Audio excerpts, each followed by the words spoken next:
Hey, this is Steve Lukather, and you're on BackstageAxxess.com, where the real show begins.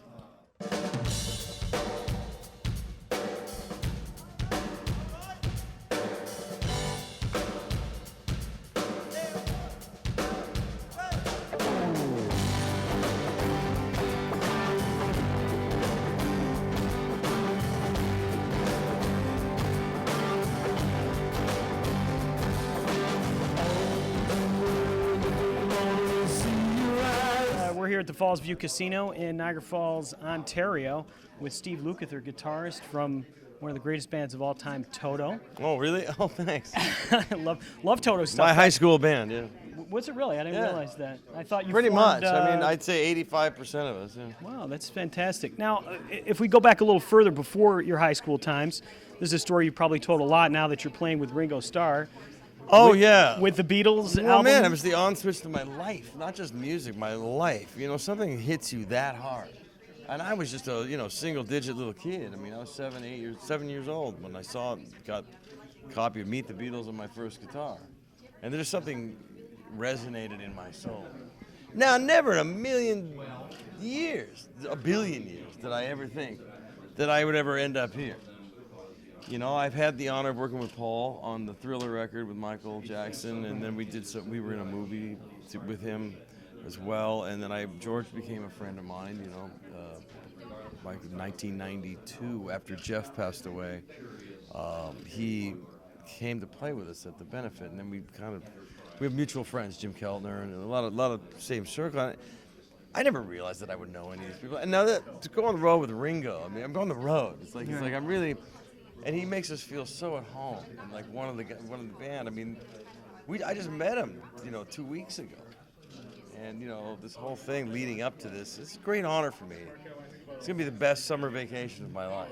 Yeah, it's already is. It's pretty amazing because, I mean, if you think about it, you've played with a who's who list. You were talking, I mean, you've appeared on great songs like you were on the Michael Jackson Thriller album, one of the largest selling albums of all time, if it's not still the largest. But yeah, the Beatles. I mean, what is the magic that even so far removed from their beginnings that they just capture? It's going to be one of those. It'll never happen again. I mean, to be a part of this history, and hundreds of years from now, they're going to go, whoever worked with all these guys, and there's going to be a handful of people to be part of the list of who is in the all-star band, because we're talking about legendary people. To be asked to be doing this, I'm following some pretty serious footsteps. Friends in many cases, but heroes to me as well. I'm still very respectful of the people that came before me. Well, and you're a very respected guitarist as well. And speaking of other musicians that are famous, I was reading up on you, and when you joined Toto, the story goes that you turned down an opportunity to play with Miles Davis, and I know you're a jazz guy. No, I mean that was afterwards. We actually Miles played on one of our records called Fahrenheit back in 1986, and he kind of took a shine to all of us. And when he listened to the whole record when it came out, he called me on the phone and wanted me to join his band. And we were leaving the next day for a 3-month tour, so I had to say no. I mean, I was very sad, and he was very nice. I was really surprised, to be honest with you. I mean, Miles Davis, I go, Miles, are you sure I'm the right guy? He goes, I love all that rock and roll shit. So I'm like, I have stories about I'm actually going to write a book about my life in the studios and something like that. Not the typical sex, drugs, tell-all. It's all been said. I mean, it's so boring anyway.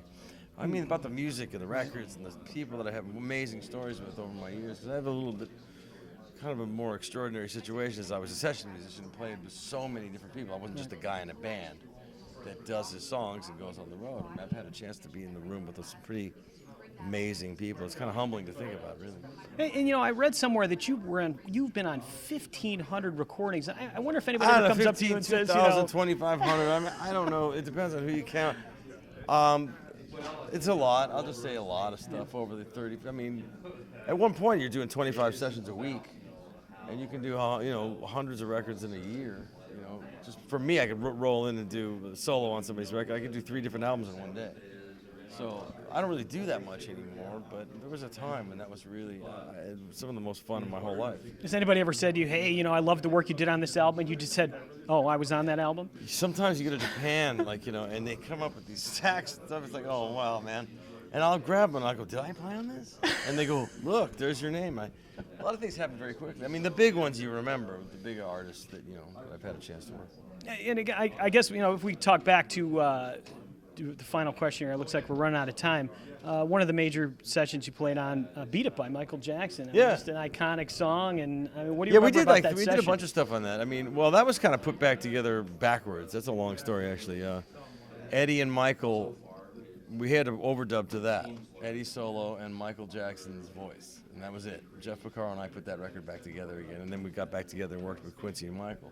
But I played all the guitar parts and the bass part, and Eddie did the solo, but I did everything else. And Jeff Porcaro played drums, and that was Michael sang, and that was the record. But we did Human Nature was basically a Toto song. We're even doing it on this tour.